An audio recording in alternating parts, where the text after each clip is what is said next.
Right now on Amplified, the Engineers Journal podcast, we're about to discover how two engineers are striving to keep us safe every single day.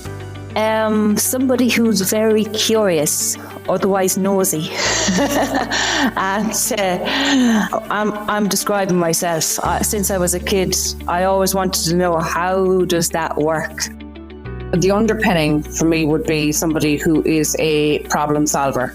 Somebody who can see an issue and find a workaround, find a way in which it can be made to work safely and cost effective. Hi there, my name is Dusty Rhodes and you're welcome to Amplified, the Engineers Journal podcast. Often, safety regulations only make the news when something has gone wrong. But what about all of the ways that they keep us safe? From trains to planes, construction sites to leisure centres, we're faced with an unlimited number of risks and hazards every day that are analysed and managed by the unsung heroes of safety. Today, we're going to find out how people in the field are consistently working and learning to protect us from harm, and why strict regulations and codes are necessary to keep our infrastructure operating smoothly. To find out more about this, we're joined by two professionals who have excelled in the space of safety.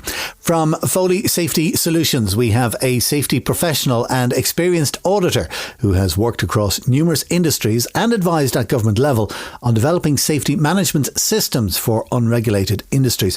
Mary Foley, you're very welcome. Thank you so much, Dusty. Thank you. Also joining us is a chartered civil engineer and artist who works with Irish Rail and has a vision that aims to achieve global environmental sustainability. Regina Clery, you're welcome. Thanks very much for having me, Dusty. We've got lots to talk today about safety, but before we do, can I just take a moment to ask you about engineering overall as an industry? Mary, I'll start with you because as a CEO, you'll have experience of this. Whenever I'm speaking to CEOs on the podcast, they always have struggles with staff. And I bet without even saying what those struggles are, you can tell me what they are. Well, you've got staff retention is a huge issue. The gender balance within that is an issue. So, and then, any CEO in any company, unless you've got a really, really strong HR department, you've got a nightmare in your hands. And tell me more about the gender balance. Where does that sit in your head? Well, in my head, no disrespect, present company excluded, of course. Just in general, women have really, really good follow through. We develop a plan and we follow through on it. I also know that they're their attention to detail, in my experience, has been much, much better. And I think in my industry specifically, that's so important. Attention to detail and follow through. I think I'd have to second that, Mary. Would you? Yeah. I did a little bit of lecturing in Australia for 4 years, and I had predominantly, I was teaching male students, and maybe there might be 3 females in the class, but that attention to detail always stood out, particularly with the females in the class. And not that the work ethic was terribly different, but definitely, like you said, you described it as the follow through and the ability to communicate as well. We're already conditioned or expected to communicate well. So that probably underpins our attention to detail. And I know working with Irish Rail, they've put their hands up as well and acknowledged that there is a problem. There's a gap in that the gender in the workplace. They've acknowledged that there's 10% females working across Irish Rail. And they plan to at least double that by 2030 to try and fix that gender gap. And already, I think something around 56% of the intake of graduates into the company have been female this year. So they're already making those steps, those waves to practically, not just for the sake of the profile of the company, but to actually make those steps to start making that change. And it's not an easy one to change, but you have to physically allow or physically target those audiences, those particular schools, and to make girls and young women aware that you're actually hiring, and to say that in your advertisement, in your marketing, to say that females and women are welcome to apply. So, Regina, let me ask you then, how would you encourage women who are considering a career in engineering? What would be the carrot you dangle? Well, like that, I have that same experience when I was lecturing in Australia, in Perth. There was a government-wide initiative there for the same thing, to get more women into STEM roles in particular. So we realised with the research that we did that we had to go to the schools, and not just to transition year leaving cert that we'd have here, but to get them at a young age into the primary schools, into the first, second year of secondary schools, and to present ourselves, to come as women who are working in the science, the tech, the mathematical side of, the industries, the workplaces there that are predominantly held, the roles are held by men. So it just, for, I suppose, you like that thing, to be it, you have to see it. And I started off in art college and in fashion design, and now I'm an engineer. Nobody could have told me at that stage in my life that I was going to be an engineer. I wouldn't have believed it if you told me.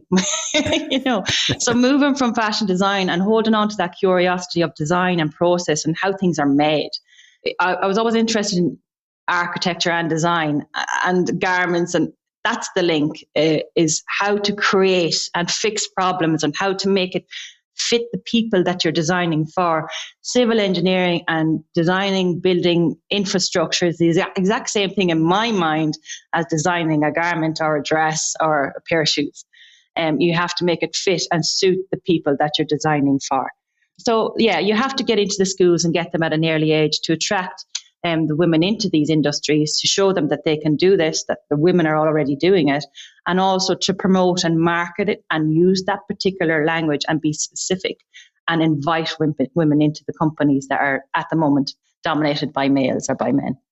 Mary, when you are recruiting, do you do anything in particular to encourage women to consider a career in engineering?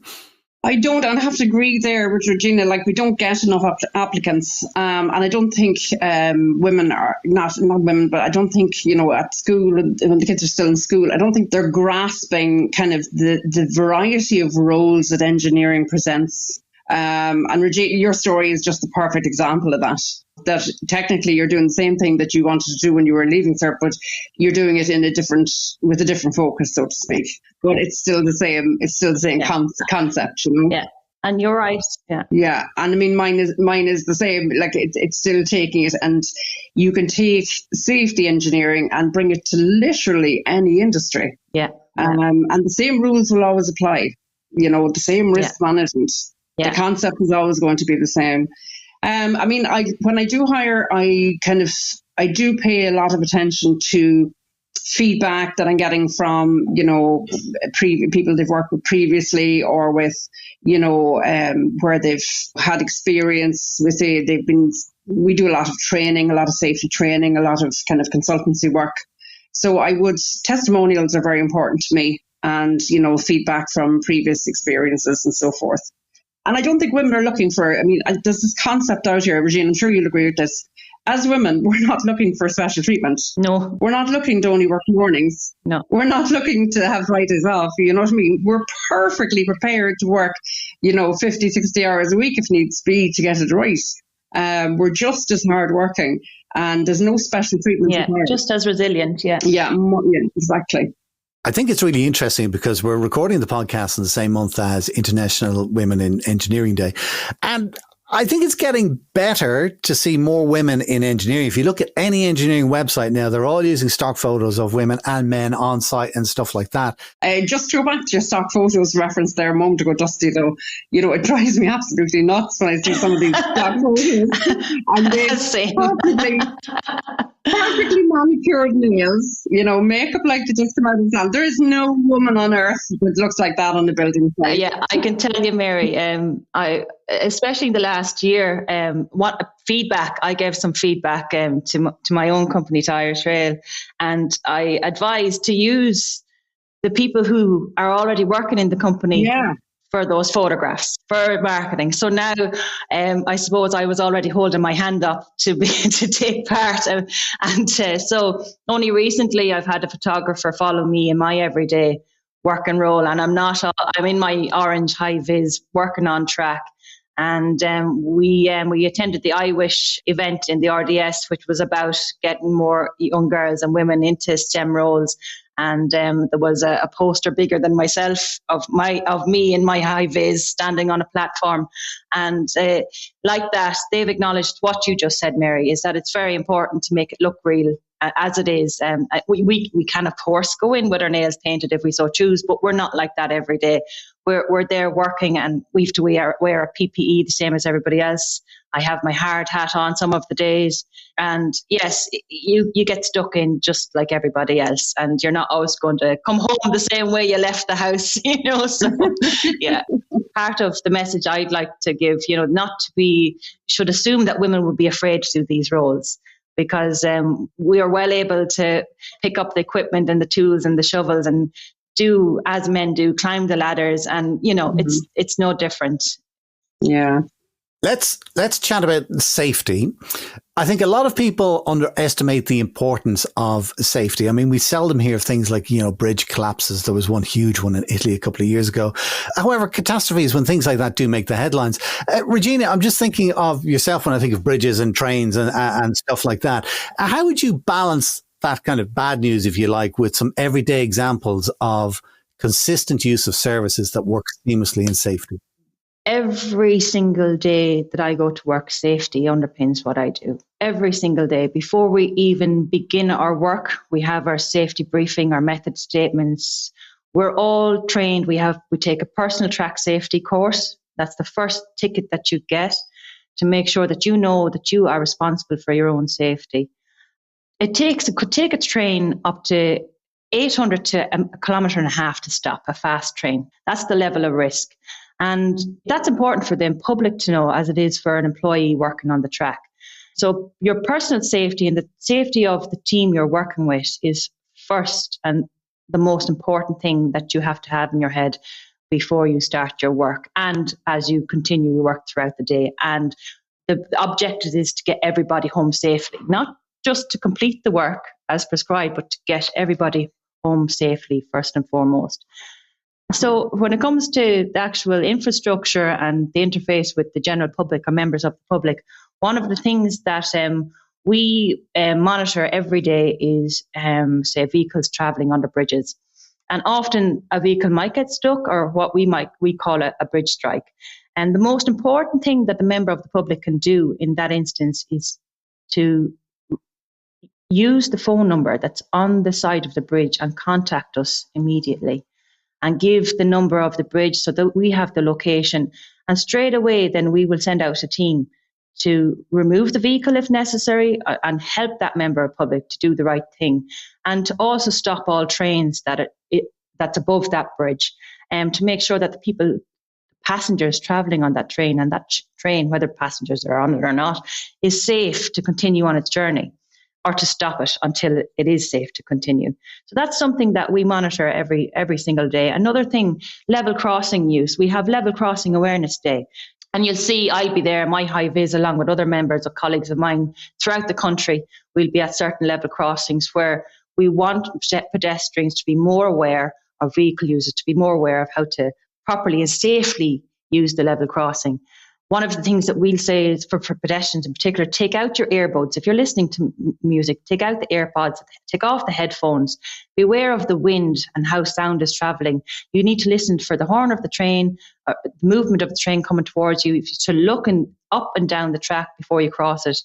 And stay at least 2 metres away from the nearest rail when the train has passed. And if there's barriers, if the barriers are going up, wait till they're up and wait till the lights stop flashing. Some people tend to go when the barriers are up, but the lights are still flashing. So stop, wait for the lights to stop flashing for those extra moments, and make sure it's safe to cross before you do. Keep your dogs on the lead. Be aware that your pram is in front of you, so make sure the pram is 2 metres away from the rail and not just you. And overall, just be aware of your surroundings. Wind down the window of the car if you're stopped in the car, so that you can hear properly what's going down. Turn off your radio. Just simple things that people might not necessarily be common sense. Absolutely, don't take it for granted that there isn't a train just because you can't see it. The hearing, and to look a few times up and down before you cross, and to not stop in the middle of the crossing either. Keep going until you're at the far side of the crossing as well. So yeah, there are things that we are aware of that we have to manage along with our everyday maintenance work. Is at that interface with the members of the public. We mean to keep the railway safe for everybody, all users. So a lot of safety then is preventative measures and Absolutely. simple instructions to people. And when you think it through, Mary, how about industries outside of rail now that are lacking in safety measures that could do a little bit more of this thinking? How do they identify potential hazards? Well, hopefully this industry is kind of outside of the ones we've discussed. Would, the whole safety management system has to be based around risk assessment, and the risk assessment has to be based on two formats. You've got the possibility of it occurring, whatever the risk might be, the risk realising itself, we'll say, and then the severity of the outcome if it did happen. And generally speaking, it'll be a near miss that'll actually trigger them getting more help, bringing in somebody from outside to assist them. Sometimes it's too late. Sometimes it's after something has happened, when somebody's lost a finger or the top of a finger or whatever it might be. But generally speaking, from my experience as a professional, I'm generally being brought in after the stable door has been left open. And a lot of my work will be, first of all, closing the stable door, making sure no other horses are going to get out. And then, setting up the systems and procedures to make sure that there won't be any additional accidents, And always when I get to a site, I find that it's not always the reason they rang me that I'm there for, that I will actually find maybe half a dozen different other reasons why I need to be there and things that need to be addressed, The prevention is always better than cure, but unfortunately, people have this image, Dusty, that safety is expensive. It's not as expensive as a claim. And I mean, a claim isn't the be all and end all. It's the personal injury, the pain, the loss, the suffering, the everything else, the impact of somebody's family. That's really what we're trying to prevent. It's not a claim. A claim is the easiest and cheapest part of it. When people say, oh, I don't want to get a claim, that's not what you should be looking at. You should be looking after your people. Mary, if you're an engineer and, part of your day is going to be thinking about safety, but how can you just change your mindset to kind of up your game when you're thinking about safety and preventing things from happening in the first place? What advice would you give an engineer? I would always say to look at the two kinds of risks. So look at the foreseeable ones, which are, you would expect in any business. And then you got the unforeseeable ones, the ones that I would call site specific. And I would say to look at that and always expect the unexpected. You can never allow for things that people will do, and I have investigated so many accidents now across a number of industries, but one in particular just jumps to mind there, where when we train somebody to respond in a certain way, and you train them and train them and train them, and then they will respond exactly as you trained them. So sometimes you need to look at the training and say, okay, is this what I want them to do if this outcome occurs? And what springs to mind is a particular case where I was investigating an accident. Now, it had a happy ending. The casualty survived. But where we had a lifeguard jumping into the water, swimming across the pool, and then bringing the casualty the whole way back up the pool again before they took them out of the water to start resuscitating them. Because that's what we train them to do. So I think we need to maybe look at our training and say, okay, if this hazard realise and the risk associated with that hazard realise, is the training that I've given them going to have the desired outcome? So I would be looking at the foreseeable, the unforeseeable, and then looking at the training and saying, okay, if this happens, will that training cover every eventuality? Well, can I ask then, how should an engineer think about these things? Because the environments that you're both working in, everything is constantly changing and evolving around us. I'll start with Regina. How do you stay on top of new hazards and changing regulation?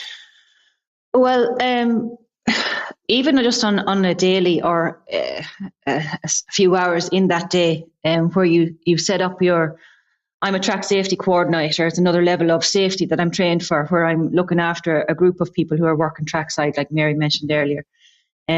So one of the things you're looking out for as part of your training, you've set up a safe method statement, say a method statement for carrying out your work safely. And one of the things you're looking out for is if that changes, if the weather changes, for instance, if the underfoot conditions have changed, maybe there's more water all of a sudden than there had been when you first started. So I would have given my safety briefing before we came onto the site. So if that safety briefing would have been based on what I see on the morning of or before work starts, safe access and egress from the site, that might change. So if when we're doing our work or carrying out our work, any of those conditions change, then I would have to stop the works, take people aside and to rebrief according to the new conditions.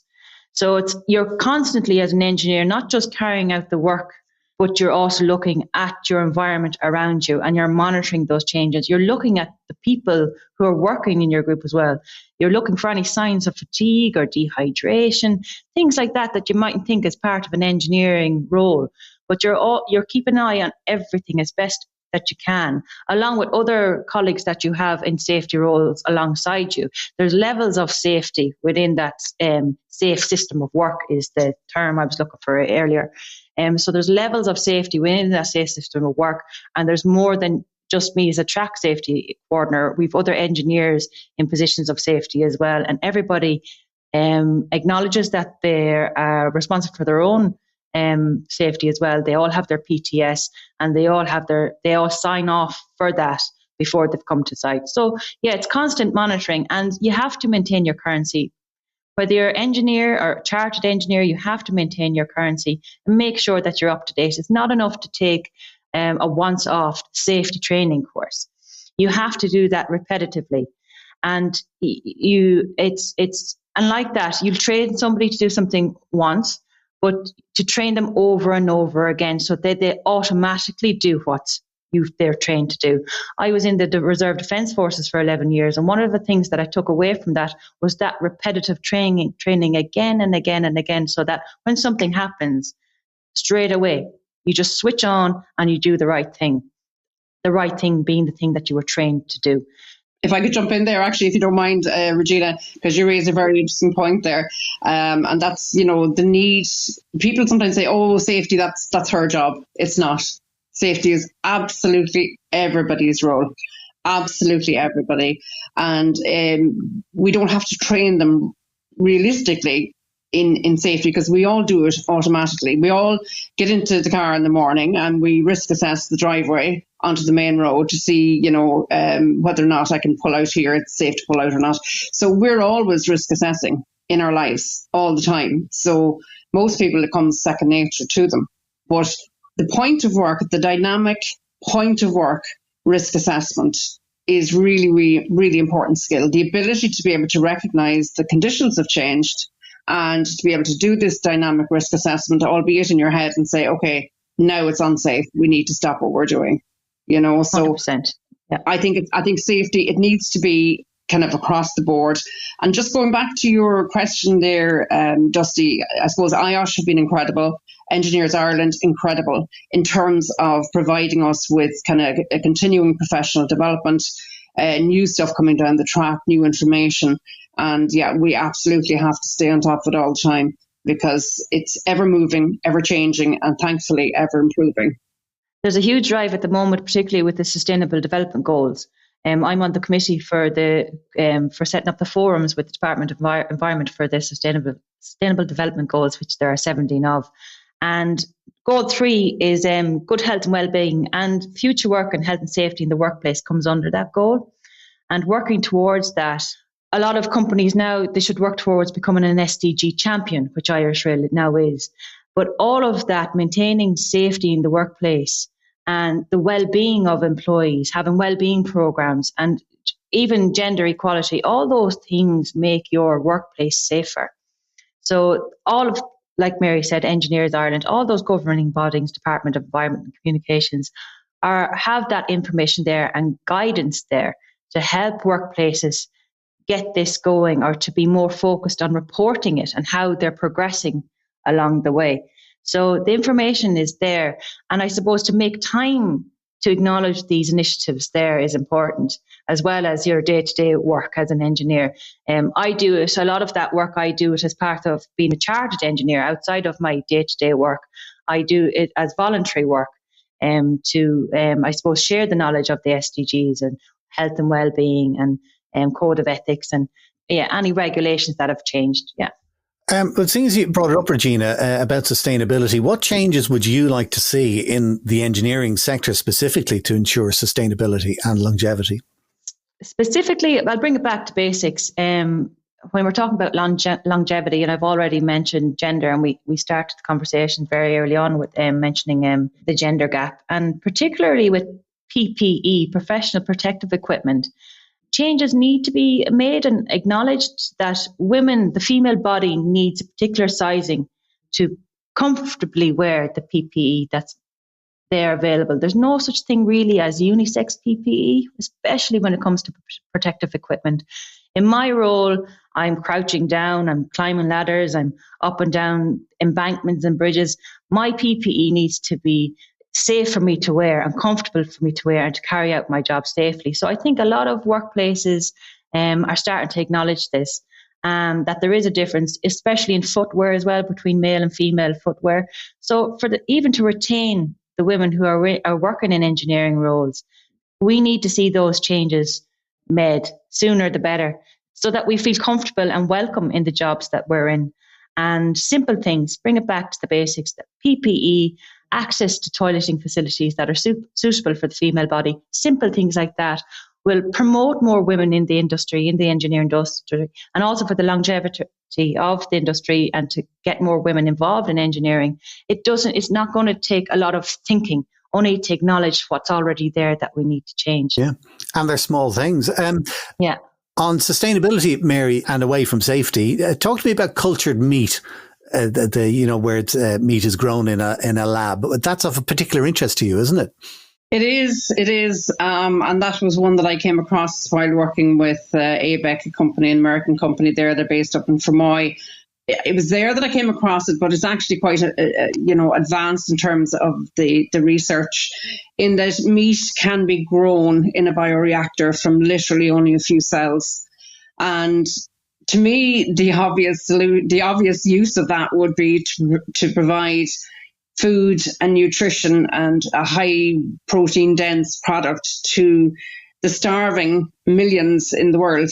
And I suppose it breaks my heart to a certain extent that where that research and where all that effort is going is more to providing for, multinational companies so they can offer a meat-free burger.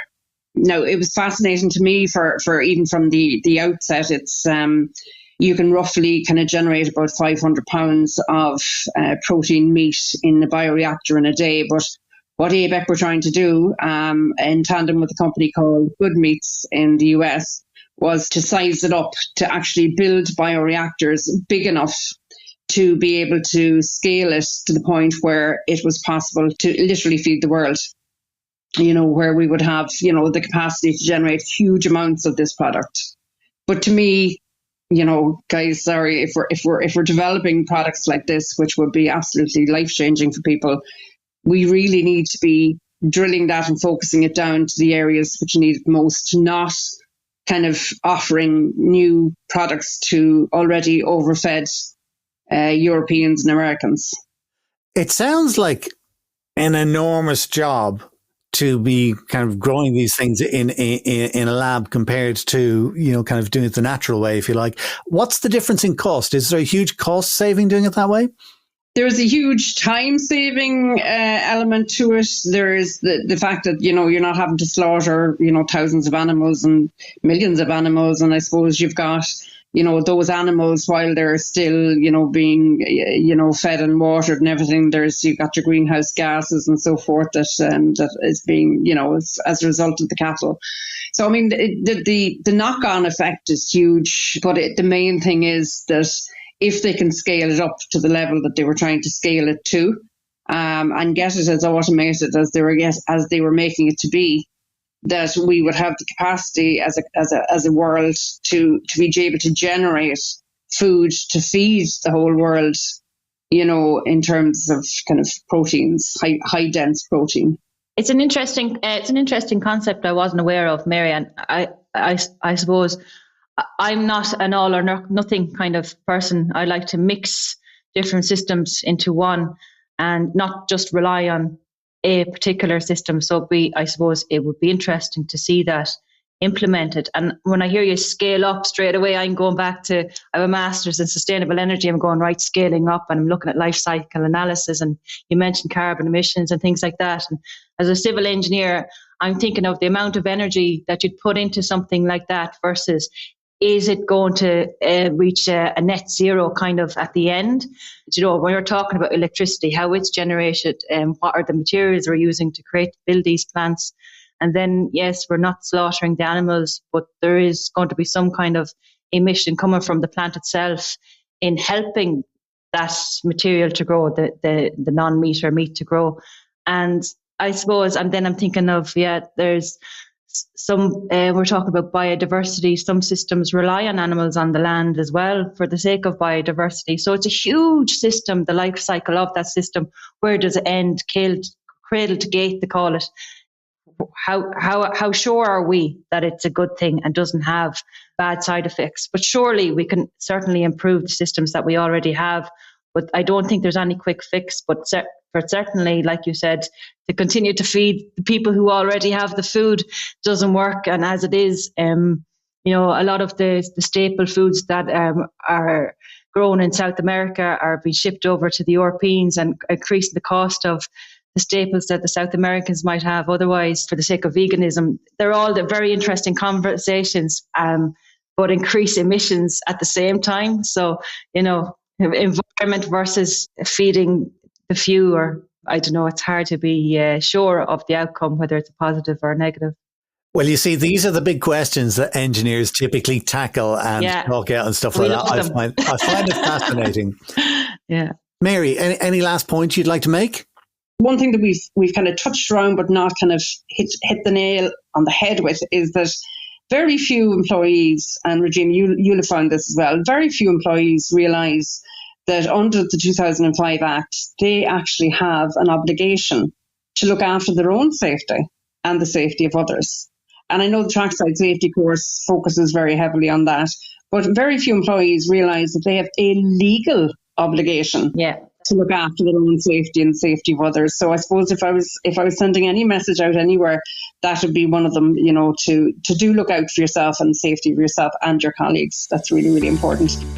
It's been absolutely fascinating talking to both of you today, and we've gone down avenues that I never expected, and you've brought things into my mind that I never expected. Oh, really, really good stuff. So I just want to say, Mary Foley and Regina Clery, thank you so much for joining us on the Engineers Ireland podcast. Thank you, Dusty. Thanks for having us.